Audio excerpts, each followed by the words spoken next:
करते हैं पॉलीकैब इंडिया से रिलेटेड कुछ इंपॉर्टेंट न्यूज़ एंड अपडेट्स के बारे में। दोस्तों हाल ही में अगर देखोगे तो पॉलीकैब इंडिया की जो परफॉर्मेंस है वो हमें काफ़ी ज़्यादा इंप्रेसिव देखने को मिली है।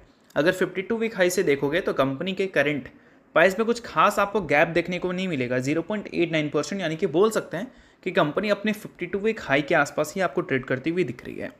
और इस बीच पर अगर हम कंपनी के वैल्यूएशंस की बात करें तो अभी कंपनी का जो पी है वो 45 का है और अब तक का जो हाईएस्ट पी कंपनी ने मेंटेन किया था वो था लगभग 65 के आसपास। तो मतलब बोल सकते हैं ऑल टाइम हाई के आसपास कंपनी ज़रूर है, बट कंपनी का जो वैल्यूएशन है वो हमें ऑल टाइम हाई के आसपास देखने को नहीं मिली है। अब इसका एक सबसे बड़ा रीज़न है कॉम्पिटिशन, जो कि आप सभी को पता है आने वाले कल में ये कंपनी जिस सेक्टर में काम करती है, जिस सेक्टर में डोमिनेट करती है, उस सेक्टर में कॉम्पिटिशन आपको बढ़ते हुए देखने को मिल सकते हैं। कंपनी के वैल्यूएशंस को तोड़ा है तो फिर कंपनी का परफॉर्मेंस भी तो खराब होना चाहिए। परफॉर्मेंस क्यों अच्छा है, ऑल टाइम हाई पे कंपनी क्यों है, तो इसके पीछे का सबसे बड़ा रीज़न क्या है वो मैं आपको समझाता हूँ। अब देखो, आप सभी को पता होना चाहिए कि एशियन पेंट, अगर हम देखें पेंट सेक्टर में तो सबसे बड़े प्लेयर हैं। पिछले 10 साल का अगर रिकॉर्ड देखोगे तो कंसिस्टेंट कंपनी ने डबल डिजिट से अपने प्रॉफिट एंड रेवेन्यू को ग्रो किया है। रिसेंट टाइम्स में बिरला ओपस ने इसको काफ़ी ज़्यादा डिस्टर्ब किया। क्यों डिस्टर्ब किया भाई? क्योंकि उन्होंने एक बड़े बजट के साथ पेंट सेक्टर में उतरने का फैसला किया था। और सबसे इम्पॉर्टेंट बात, स्टार्टिंग में जो उन्होंने इन्वेस्टमेंट प्लान दिया था उसको उन्होंने डबल भी किया था।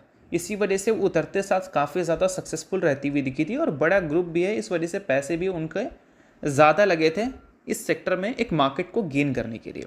बट मार्केट उन्होंने गेन किया। जो एग्जिस्टिंग प्लेयर हैं उनके नंबर्स अगर देखोगे लाइक एशियन पेंट या फिर बर्जर पेंट, पिछले कुछ सालों में कुछ खास अच्छे परफॉर्म करते हुए दिखे नहीं है, क्योंकि बिरला ओपस ने इन्वेस्टमेंट ज़्यादा लेकर उतरा था। ठीक है, बट अल्ट्राटेक की बात करें तो अल्ट्राटेक ने भी तो अनाउंस किया था ना कि हम 18 बिलियन रुपीज़ इन्वेस्टमेंट करने वाले हैं केबल्स एंड वायर सेक्टर में। बट उनसे जब क्लैरिफिकेशन मांगा गया था कि आगे चलकर क्या आप ये अमाउंट को बड़ा करने वाले हो, तो क्लैरिफिकेशन में अल्ट्राटेक ने ये बताया था कि नहीं, हम इस अमाउंट को एज इट इज़ रखने वाले हैं, इसमें कोई भी चेंजेस देखने को नहीं मिलेगी। इनफैक्ट ये अमाउंट ही रहेगा, इससे ज़्यादा अमाउंट कंपनी अभी के टाइम पे इन्वेस्ट नहीं करेगी। तो ये सारी चीज़ों को देखते हुए मार्केट जो एक डर का माहौल फेस कर रही थी पॉलीकैब इंडिया के मार्केट शेयर को देखते हुए, वो डर के माहौल को थोड़ा सा मूव ऑन कर चुकी है। और इसी वजह से बोल सकते हैं जो एशियन पेंट का खतरा था पॉलीकैब इंडिया के साथ, लाइक एशियन पेंट के साथ जो हुआ वो हो सकता था पॉलीकैब इंडिया के साथ, वो सारी चीज़ों को मार्केट थोड़ा सा भूल चुकी है।